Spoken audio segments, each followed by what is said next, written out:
Hi hello नमस्कार, मी गीता आणि स्वागत आहे तुमचं माझ्या एका नवीन व्हिडिओमध्ये. तर काल आम्ही 4 ठिकाणं झाले आणि आजचा आमचा हा दुसरा दिवस आहे. तर आम्ही रात्री संभाजीनगरला मुक्कामी होतो आणि तिथील हे जनेश्वर महादेव मंदिर आहे, जे की जनार्दन स्वामींचंच आहे, एक ज्योतिर्लिंग.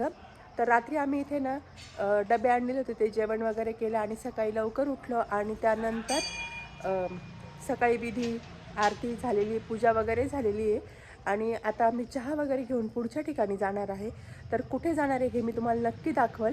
व्हिडिओ स्किप न करता बघा आणि मी हे मंदिर कसं हे तुमच्याबरोबर शेअर करते. जनार्दन स्वामी नेहमी म्हणायचे की ज्यांना 12 ज्योतिर्लिंगाला बाहेर जाता येणार नाही, जे खर्चाचं काम आहे, तर त्यासाठी बाबांनी ही एकदम साधी भक्तांसाठी सोपी सोय करून ठेवलेली आहे.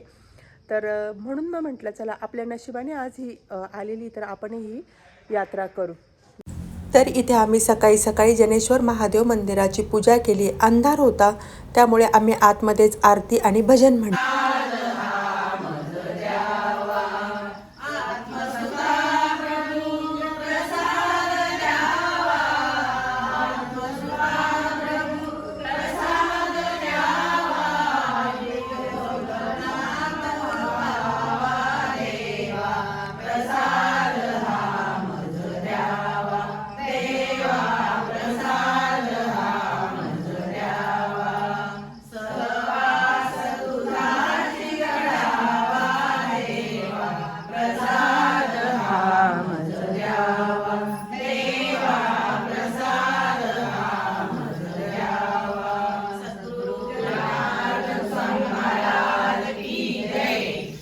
बाबांच्या सगळ्या मंदिराचा परिसर खूपच छान आहे.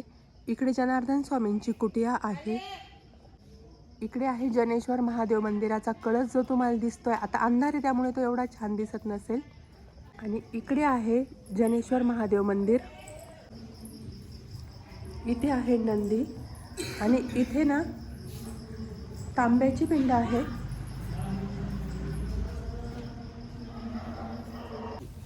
दर्शन झालं त्यानंतर इथे हे जनेश्वर महादेव मंदिरात महेशगिरी बाबा आहेत, त्यांचा सत्कार केलेला आहे. त्यानंतर आम्ही त्यांच्याबरोबर फोटो वगैरे क्लिक केले आणि त्यांनी थोडीशी तिथली माहिती सांगितली आणि नंतर आम्ही पुढे चहा पिला आणि आम्ही पुढच्या प्रवासाला निघालो.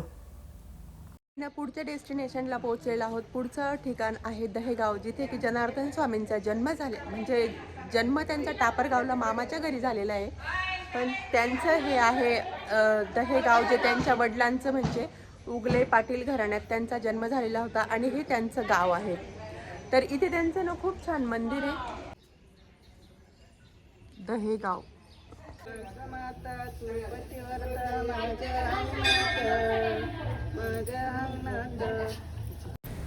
आम्ही दहेगावच्या मंदिरात आलो आणि तिथे म्हाळसा मातेची खूप छान अशी मूर्ती होती.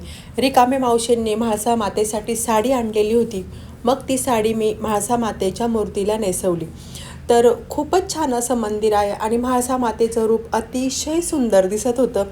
तिथे बघून ना म्हणजे असं खूप छान वाटत होतं की साक्षात जसं काय आई आपल्यासमोर बसलेली आहे असं वाटत होतं. तर बघा, साडी नेसवली आणि आई खूपच छान दिसत होती. मी आता दहेगावला आलेलो आहोत आणि हे दहेगाव हे बाबांचं गाव आहे. इथे बाबांची मूर्ती आहे. खूप सुंदर असं बाबांचं मंदिर आहे आणि जनार्दन स्वामी आणि म्हाळसा माता ह्या ठिकाणीच राहिलेले आहे. ज्यांनी चरित्र वाचलं असेल त्यांना माहीत होतं की त्यांचं इथे किराणाचं दुकान होतं. तर हीच ती पवित्र अशी जागा आहे. ही आहे म्हाळसा मातेची मूर्ती. म्हाळसा माता म्हणजे जनार्दन स्वामींची आई. आणि इथे आहे जनार्दन स्वामींची डोली. हे ना म्हणजे पूर्वी जनार्दन स्वामी राहायचे आणि ही त्यांच्या घराची जागा आहे, जी की आता पडीत आहे आणि त्यांचे सगळेजण तिकडे मळ्यात कुठे त्यांची शेती तिथं राहायला गेलेली आहे. तर बघा, त्यांचं घर आहे, ही त्यांचीच जागा आणि त्यांचं घर. त्यांच्या घराच्या समोर आहे ना अशा इथे गायी आहे आणि बघा इथे बाबांच्या घराची एंट्री.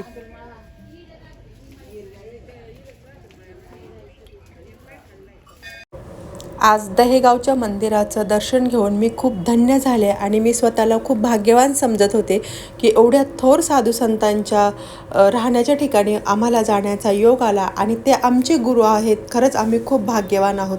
त्यानंतर आम्ही तिथे खूप वेळ थांबलो, दर्शन घेतलं आणि आम्ही पुढे निघालो.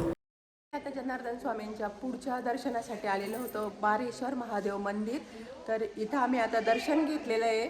इथं पण खूप सुंदर असं मंदिर आहे आणि खूप जुनं बाबांच्या काळातलेच इथले सगळे मंदिर आहे ते आम्ही तुम्हाला सर्व दाखवण्याचा प्रयत्न करतोय. तर तुला तुम्हाला मी शिवपिंड दाखवते. ही आहे पारेश्वर भगवानची शिवपिंड. पुढचे व्हिडिओ करायचा उद्देश एकच की जे लोक इथपर्यंत येऊ शकणार नाही त्यांना फक्त या व्हिडिओमार्फत इथले सगळे दर्शन होतील, हाच एक उद्देश आहे. म्हणून म्हटलं चला मी तर योगायोगाने आलेले आहे पण तुम्हाला पण ते दर्शनाचा योग झाला पाहिजे. हा आहे पारेश्वर महादेव मंदिराचा कलश. पारेश्वर मंदिराचं दर्शन घेऊन आम्ही शिऊरला निघालो. ठिकाण होतं शिऊर आणि आम्ही शिऊर येथे आलेलो आहोत. खूप छान असं मंदिर आहे. जनार्दन स्वामींच्या काळातलेच हे सगळे मंदिर आहेत. आहोत श्री क्षेत्र शिऊर येथे आणि इथे आहे बाबांची अशी मूर्ती. दरवाजा बंद आहे कारण नाही का बायकांना मध्ये जाण्यास परवानगी नाही. इकडे जनार्दन स्वामींची कुटी आहे. निसर्गरम्य वातावरणात खूप छान असं मंदिर आहे. सगळीकडे शेती वगैरे आणि ह्या जुन्या प्रकारच्या खोल्या आहेत दगडाच्या.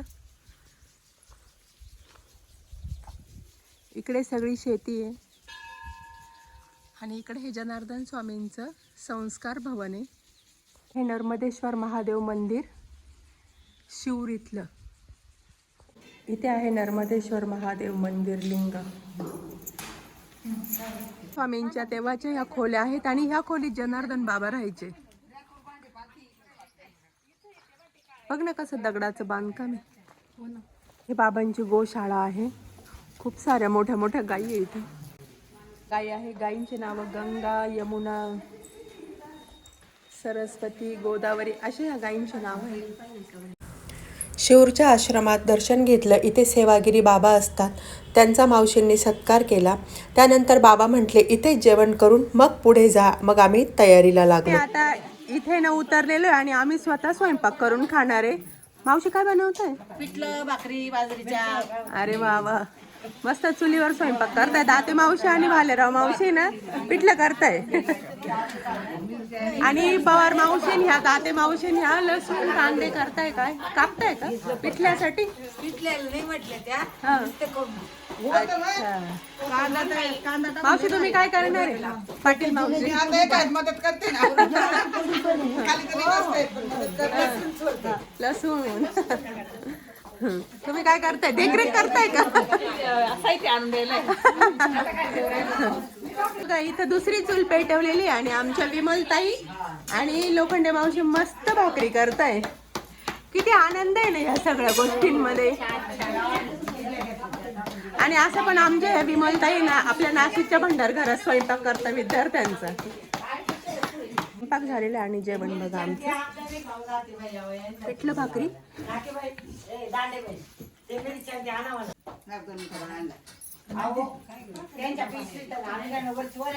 जेवण वगैरे सगळं झालेलं आहे आणि आता आमची विभूती लास्ट एंड करते. त्यांचं भंडार घर मस्त झाडून देते. प्रत्येक मंदिराचं मी चेंज करते. सगळे मंदिर घाण करून आणि छान झाडती झाड. त्यानंतर इथे 2 बैलगाड्या उभ्या होत्या. तर ही जी आत्ता बैलगाडी दिसतीये ही बैलगाडी जनार्दन स्वामी वापरायचे. ह्या बैलगाडीत जनार्दन स्वामी बसलेले होते. ते बघून फार छान वाटलं आणि हा विद्यार्थी होता. हा बैलगाडी घेऊन चाललेला होता. मग मी त्याचाही थोडासा व्हिडिओ घेतला. म्हटलं तुमच्याबरोबर शेअर करू. आमचं जेवण वगैरे झालं आणि सेवागिरी बाबा तिथे आले. त्यानंतर आम्ही तिथे बसलो. बाबा आम्हाला जनार्दन स्वामींबद्दल खूप माहिती सांगत होते. बाबांचे अनुभवही सांगत होते. मग ते आम्ही खूप वेळ तिथे ऐकत होतो. पण आता बाबांच्या कृपेने बरं आहे, व्यवस्थित. काही नाही, बीपीची गोळी बंद केली त्याच्यामुळे.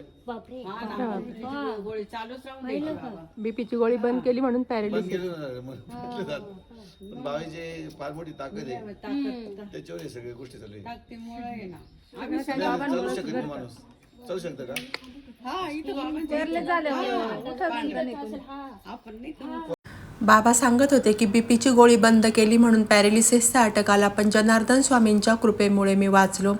सर्व अनुभव ऐकले आणि आम्ही पुढे निघालो. शिऊरचं दर्शन घेऊन आम्ही पुढे कुठे गेलो हे तुम्हाला नेक्स्ट व्हिडिओमध्ये बघायला भेटेल. व्हिडिओ नक्की बघा.